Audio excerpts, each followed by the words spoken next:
ప్రభు నామానికే మహిమ కలుగునుగాక. కూడొచ్చిన మీ అందరికీ, కర్మిల ఆత్మీయ సహవాస సంఘ విశ్వాసులందరికీ మన ప్రభువును ఆయన ప్రియ కుమారుడునైన యేసుక్రీస్తు వారి శ్రేష్టమైన నామంలో శుభములు మరియు అందరికీ వందనాలు. పరమగీతము 5వ అధ్యాయాన్ని మనం ధ్యానం చేసుకుంటున్నాం. పరమగీతము 5వ అధ్యాయం 3వ వచనాన్ని చదువుతాను. నేను వస్త్రము తీసివేసి తిని, నేను మరలా దానిని ధరింపనేలా? నా పాదములు కడుగుకొంటిని, నేను మరలా వాటిని మురికి చేయనేలా? ఇవి షోలంబిత మాటలు. అంతేకాకుండా రక్షణ పొందుటకు అశ్రద్ధ చేస్తున్న యూదుల మాటలు. రక్షణ పొందుటకు అశ్రద్ధ చేస్తున్న యూదుల మాటలు. వారి సొంత వస్త్రములను గూర్చి మాట్లాడుచున్నారు. ప్రభువు ఇచ్చేటువంటి వస్త్రాలు వారు ధరించుకోవాలి. ప్రతి ఒక్కరూ రక్షణ వస్త్రాలను ధరించుకోవాలి. కానీ ఇక్కడ ఆమె నా పాదములు కడుక్కుంటుని అంటుంది. అంటే యూదులు కూడా అంటున్నారు, మా పాదాలు కడుక్కున్నాం. ఎవరికి వారు తమను తాము శుద్ధి చేసుకోలేరు. ఆ విషయాన్ని గుర్తించాలి. పాదములు ప్రవర్తనకు సాదృశ్యం. ఇశ్రాయేలీలు స్వనీతిని ప్రేమించినందువల్ల వారి పాదములు శుభ్రంగా ఉన్నాయి అని వారు అనుకుంటున్నారు. కానీ ప్రభువు వారిని శుద్ధి చేయాలి అనే విషయం వారు గుర్తించలేదు. యోహాను సువార్త 13వ అధ్యాయంలో యేసుక్రీస్తు ప్రభువారు శిష్యుల పాదాలు కడిగారు. నీటితో కడిగారు. అంటే నీరు దేవుని వాక్యానికి సాదృశ్యం. నీటితో ప్రభువారు శిష్యుల పాదాలు కడుగుతున్నారు.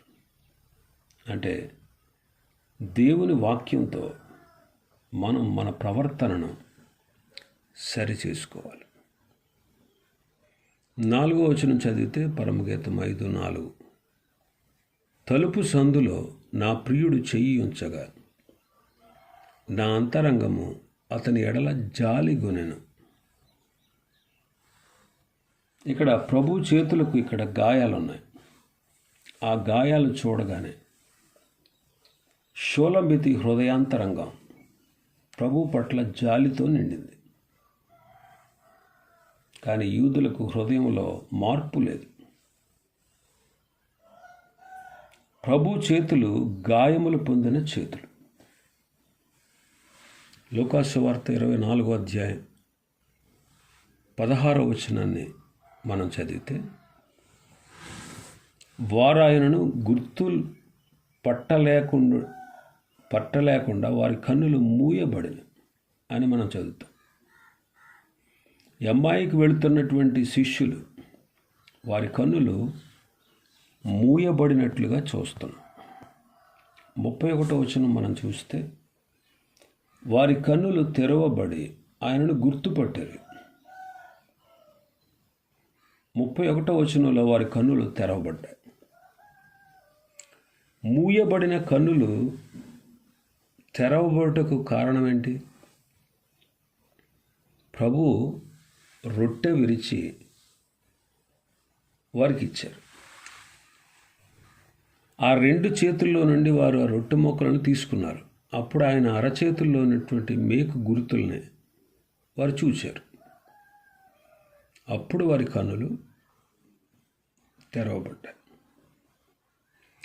ప్రభు అరచేతులు గాయాలు చూచి యూదులు జాలిపడ్డారు, కానీ రక్షించబడలేదు.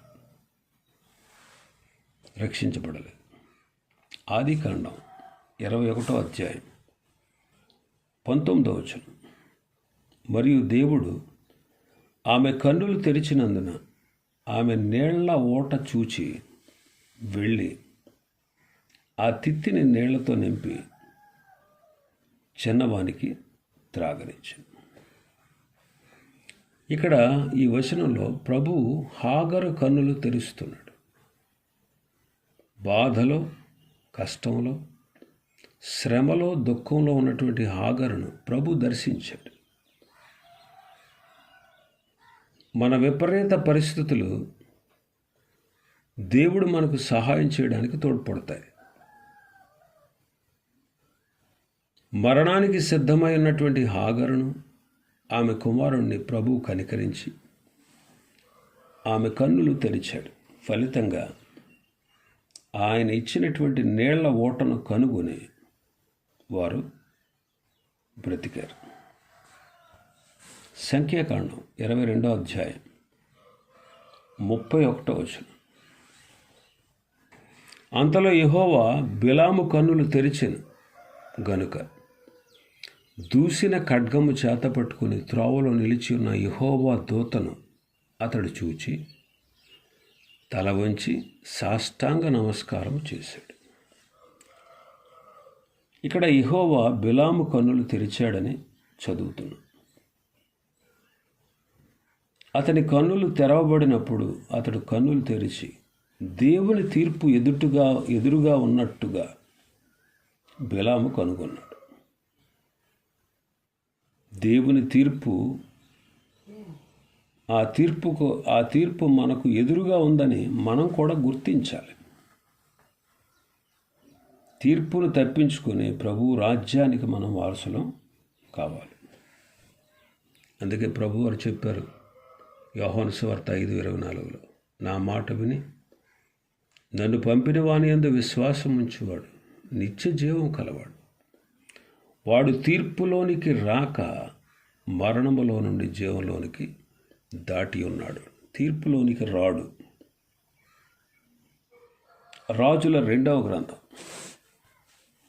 6వ అధ్యాయం 17వ వచనం.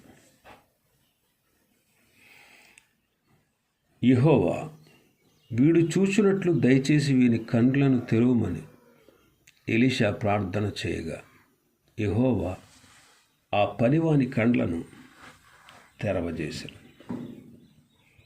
ఇక్కడ ఎలీషా సేవకుని యొక్క కళ్ళు తెరవబడుట మనం చూస్తున్నాం. అయితే అతని కన్నులు మూయబడలేదు. సిరియనుల దండును ఈ సేవకుడు చూస్తున్నాడు. అయితే ఎలీషాను ఆవరించి ఉన్న దేవుని శక్తిని చూచే దృష్టి ఇతనికి లేదు. ఎలీషాను భద్రపరిచేటువంటి దేవుని శక్తి ఎంత గొప్పదో వాడు చూడాలనే ఎలీషా గారు ప్రార్థన చేశారు, ఈ సేవకుని కళ్ళు తెరువమని. వాక్యాన్ని చదివే కన్నులు మనకున్నాయి, కానీ ఆశ్చర్యకరమైన సంగతులు వాక్యంలో చూసే కన్నులు మనకు లేవు. అందుకే ఆశ్చర్యకరమైన సంగతులు చూసే కన్నులు దయచేయాలని మనం ప్రభువుని ప్రార్థించాలి. ఇంకా మనం చూస్తే 5వ వచనం, పరమగీతము 5వ అధ్యాయం 5వ వచనం. నా ప్రియునికి తలుపు తీయ లేచి తిని నా చేతుల నుండి నా వ్రేళ్ల నుండి జటామాంసి గడియల మీద స్రవించారు. జటామాంసి అనేది ఎర్రటి రంగులో ఉంటుంది. అది ప్రభువైన యేసుక్రీస్తు యొక్క రక్తానికి సాదృశ్యం. సిలువలో ఆయన కార్చిన రక్తం అన్నమాట. ఆ రక్తం తలుపు గడియలపై స్రవించింది. ఆ రక్తము షోలమితి చేతులకు వేళ్లకు అంటుకుంది. యూదులు మూర్ఖులై ప్రభును సిలువ వేస్తూ ఆ రక్తము మా మీదను మా పిల్లల మీదను ఉండాలని వారు కోరారు. ప్రభు ఇచ్చేటువంటి రక్షణను త్రోసివేస్తే ఆయన రక్తము చిందించిన వారితో సమానులమవుతాం. నిరపరాధ రక్తాన్ని అప్పగించిన నేరం వారి మీద ఉంటుంది. ఇంకా పరమగీతం 5వ అధ్యాయం 6వ వచనం చూస్తే, నా ప్రియునికి నేను తలుపు తీయునంతలో అతడు వెళ్ళిపోయాను, అతని మాట వినుటతోనే నా ప్రాణము సొమ్మసిల్లేను. నేను అతనిని వెదకినను అతడు కనబడకపోయాను, నేను పిలిచినను అతడు పలుకలేదు. షూలమితి ప్రభు గాయాలు చూసిన తర్వాత ఆయనని వెదకడం ప్రారంభించింది. రక్షించబడిన యూదులు కూడా ఆయన వెతుకుతున్నారు. నేటి కాలంలో కూడా అనేక మంది ప్రభువును వెతుకుచూ ఉన్నారు, కానీ ప్రభు వారికి దొరకడం లేదు. కారణం ఏంటంటే వారి పాపాన్ని వారు ప్రేమిస్తూ వెతుకుతూ ఉన్నారు. అందువల్ల ప్రభు వారికి దొరకడం లేదు. మార్పు లేని యూదులు వారి పాపంలోనే ఉండి ప్రభువుని వెతుకుతారని, చివరికి వారు దేవుని రాజ్యాన్ని చేరలేరని ప్రభు చెప్పారు. మీరు మీ పాపంలో ఉండి చనిపోతారు అన్నాడు. షూలమితి ఎంత ప్రార్థించినా, ఎంత వెదికినా ప్రభు ఆమెకు దొరకలేదు. ఆమె ప్రార్థనకు జవాబు లేదు. నేను పిలిచినను అతడు పలుకలేదు అంటూ. అనేకసార్లు మన ప్రార్థనలకు జవాబు ఉండదు. ప్రార్థనలకు జవాబు రాకపోవడానికి గల కారణాలు పరిశుద్ధ గ్రంథం సెలవిస్తాం. ఎందుకు మన ప్రార్థనలకు జవాబు రాదు? ఒకసారి చూస్తే ద్వితీయోపదేశకాండం 1వ అధ్యాయం 43వ వచనం నుంచి మనం చదివితే, ఆ మాటలు నేను మీతో చెప్పినప్పుడు మీరు వినక యెహోవా మాటకు తిరుగుబడి మూర్ఖులై ఆ మన్యమునకు వెళ్ళితిరి. అప్పుడు ఆ మన్యములో నివసించిన అమోరీయులు మీకు ఎదురుగా బయలుదేరి వచ్చి కందిరేగల వలె మిమ్మును తరిమి హోర్మా వరకు శేయీరులో మిమ్మును హతము చేసిరి. తర్వాత మీరు తిరిగి వచ్చి యెహోవా సన్నిధిని ఏడవగా యెహోవా మీ మొరను లక్ష్య పెట్టలేదు, మీ మాట వినలేదు. ఇశ్రాయేలీయులు ప్రభువునకు విధేయత చూపలేదు. మూర్ఖపు ప్రవర్తనతో అమ్మోనీయుల మీదకి యుద్ధానికి వెళ్ళారు, కానీ యుద్ధంలో ఓడిపోయారు. వారికి కలిగిన నష్టాన్ని బట్టి వారు దేవుని సన్నిధిలో ఏడ్చారు. ప్రార్థించిన దేవుడు వారి మాట వినలేదు. వారి మొరను త్రోసివేశాడు. ఎందుకని? వారు ఆయనకి విధేయులు కాలేదు. కనాను దేశానికి వెళ్ళి స్వతంత్రించుకోండి అంటే మేము వెళ్ళాం అని ఎలుగెత్తి ఏడ్చారు. మేము వెళ్ళాం అని ఎలుగెత్తి ఏడ్చారు. ఆ తర్వాత దేవుడు వారిని 40 సంవత్సరాలు అరణ్యంలో తిరుగులాడ చేయాలని సంకల్పించినప్పుడు వాళ్ళు మళ్ళీ మేము యుద్ధానికి వెళతాం, వాళ్ళతో యుద్ధం చేస్తాం, మేము స్వతంత్రించుకుంటాం. మోషే చెప్పాడు, ఆయన మీతో లేడు, ఆయన మీతో రాడు, మీరు వెళ్ళకండి అని చెప్పాడు. కానీ వాళ్ళు వినకుండా మూర్ఖించి యుద్ధానికి వెళ్ళారు, ఓడిపోయారు. తర్వాత వచ్చి దేవుని సన్నిధిలో కూర్చుని ఏడ్చారంట. అయినా సరే దేవుడు వారి మొర్ర వినలేదు. కారణం ఏంటంటే వారిలో ఉన్న అవిధేయత. మనం కూడా అవిధేయులమైతే మన ప్రార్థనకు జవాబు దొరకదు. 66వ కీర్తన 18వ వచనం, నా హృదయములో నేను పాపమును లక్ష్యము చేసిన ఎడల ప్రభువు నా మనవి వినకపోవును. ప్రార్థనకు జవాబు రాకపోవడానికి కారణం రహస్య పాపాలు. హృదయంలో పాపాన్ని లక్ష్యం చేస్తే ప్రభువు మన ప్రార్థన ఆలకించాడు. అనేకసార్లు ఏదో ఒక పాపాన్ని రహస్యంగా మనం ప్రేమించి ఆ పాపాన్ని మనలో హృదయంలో దాచుకొని దాన్ని లక్ష్యపెడుతూ ఆ పాపాన్ని ఎలా నెరవేర్చాలో అనేటువంటి ప్రణాళికలు వేస్తూ తగిన సమయం కోసం వేచి ఉండేటువంటి హృదయాలు ఎన్నో ఉంటాయి. అలాగా పాపాన్ని లక్ష్యం చేస్తూ పాపాన్ని ప్రేమిస్తూ మనం ప్రార్థన చేస్తే అలాంటప్పుడు మన ప్రార్థనను ప్రభు అంగీకరించడు. పాపాన్ని విడిచి ప్రార్థిస్తే ప్రభు మన ప్రార్థన అంగీకరిస్తాడు. సామెతల గ్రంథం 21వ అధ్యాయం 13వ వచనం. సామెతల గ్రంథం 21:13. దరిద్రుల మొర్ర వెనక చెవు మూసుకునేవాడు తాను మొర్రపెట్టినప్పుడు అంగీకరింపబడాడు. అంటే దయలేకపోవడం. అనేక సార్లు బీదల పట్ల మనం దయ చూపవలసి వస్తుంది. దయ చూపగలిగే శక్తి ఉండి కూడా వారి పట్ల దయ చూపకపోతే, వారి మొర్ర వినకపోతే దేవుడు మన మొర్ర కూడా వినడు. బీదలను కటాక్షించమని ప్రభు సెలవిస్తున్నాడు. ప్రభు యొక్క ప్రేమను లోకానికి మనం చూపించేవారుగా ఉండాలి. అందువలన మన శక్తి పేదలందరికీ, మరీ ముఖ్యంగా విశ్వాస గృహానికి చేరిన వారి ఎడల దయ చూపించాలి. యెషయా గ్రంథం 1వ అధ్యాయం 15వ వచనం. యెషయా గ్రంథం 1వ అధ్యాయం 15వ వచనం. మీరు మీ చేతులు చాపునప్పుడు మిమ్మల్ని చూడక నా కన్నులు కప్పుకొందును. మీరు బహుగా ప్రార్థన చేసినను వినను. మీ చేతులు రక్తముతో నిండి ఉన్నవి. అంటే దుష్క్రియలు అన్నమాట. అనేక సార్లు ప్రభు మన ప్రార్థన వినడు. కారణం ఏంటంటే అనేక రకాలుగా మనం పాపాలు చేస్తున్నాం, అనేక దుష్క్రియలు జరిగిస్తున్నాం,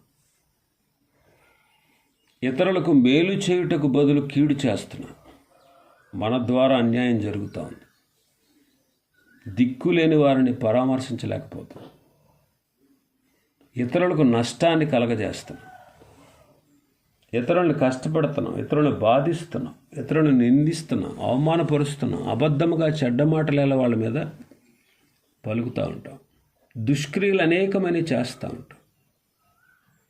ఈ విధంగా దుష్క్రియలు కలిగినటువంటి జీవితం అంటే ఆయనకి ఇష్టం ఉండదు. అలాంటి జీవితాన్ని మనం కలిగి ఉంటే ప్రభువు మన ప్రార్థన ఆలకించడు. యెషయా గ్రంథం 59:2. మీ దోషములు మీకును మీ దేవునికి అడ్డముగా వచ్చిన, మీ పాపములు ఆయన ముఖమును మీకు మరుగుపరచెను గనుక ఆయన ఆలకింపకున్నాడు. తెలిసి చేసిన పాపాలన్నమాట. తెలిసి కూడా అనేక సార్లు మనం అపవిత్రమైన కార్యాలు చేస్తాం.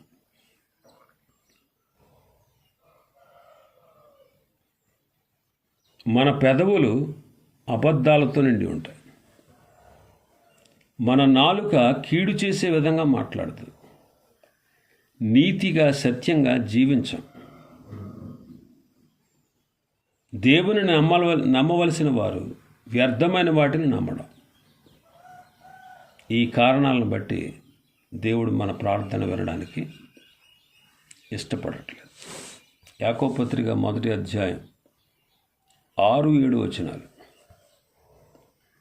అయితే అతడు ఏమాత్రము సందేహింపక విశ్వాసముతో అడుగువాడు. సందేహించువాడు గాలి చేత రేపబడి ఎగిరిపడు సముద్ర తరంగములను పోలిండు. అట్టి మనుష్యుడు ద్విమనస్కుడై తన సమస్త మార్గములందు అస్థిరుడు గనుక ప్రభు వలన తనకేమైనను దొరుకునని తలంచుకొనరాదు. అవిశ్వాసం అన్నమాట. ప్రభువుకు ప్రార్థన చేసేవారు అవిశ్వాసంతో ప్రార్థించకూడదు. ప్రభువును సందేహిస్తే మనలో నిలకడ ఉండదు. మనం నిలకడలేని సముద్ర తరంగాల్లాగా ఉంటాం. మనం నడిచేటువంటి మార్గాల్లో అస్థిరులంగా ఉంటాం. అవిశ్వాసంతో అడిగే వారికి ప్రభు వల్ల ఏమీ దొరకదు. అందువల్ల దేవుని బిడ్డలైనటువంటి మనం ప్రార్థించినప్పుడు ప్రభువును పరిపూర్ణ విశ్వాసంతో ప్రార్థించాలి. ఆయన శక్తిని, ఆయన బలాన్ని మనం ఎప్పుడూ సందేహించకూడదు.